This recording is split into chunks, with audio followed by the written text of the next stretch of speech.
রেখেছি তেল দিয়ে। এবার কড়াইয়ে জিরে দেব,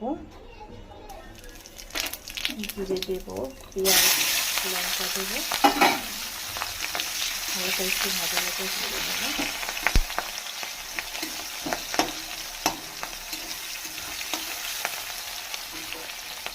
পেঁয়াজটা হালকা ভাজা হয়ে গেলে সব সবজিগুলো দিয়ে দেব।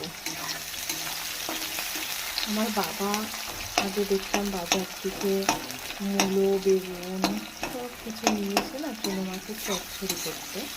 এটা হচ্ছে আমার মা আবার সর্ষে বেটে দিতে খুবই ভালো লাগতো, কিন্তু আমি ঠিক মার মতো করতে পারি না। তা আমি এমনি পেঁয়াজ, জিরে, লঙ্কা তেলে দিয়ে আর সবজিগুলো সব দিয়ে, পটল, আলু, বেগুন এসবগুলো দিয়ে ভাজা ভাজা করে নেব। এবার দেখি সবজিগুলো দিয়ে দিলাম।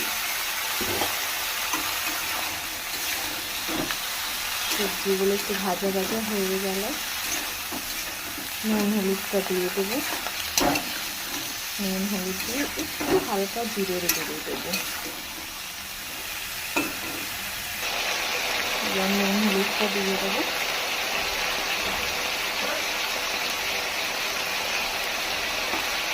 নুন হলুদটা দিয়ে একটু নাড়াচাড়া দিয়ে ভেজে নেব। আর একটু ভাজা ভাজা হবে, এখন অনেকটাই ভাজা ভাজা হবে। তারপরে ধীরে ধীরে একটু লাস্টের দিকে দেবো। খুব ভালো লাগে চুনো মাছের চচ্চড়ি খেতে, এত ভালো লাগে না।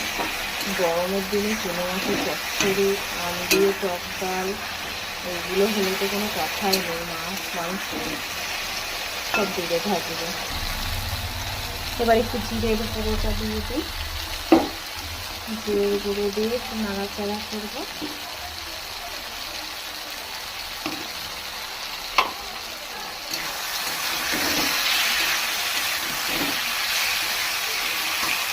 একটু ভাজা ভাজা হয়ে গেল মাছটা দিয়ে একটু হালকা জল দিয়ে করে নামিয়ে নেব। দেখো কি সুন্দর মাখা মাখা হয়েছে না? মাখা মাখা ভালো লাগে।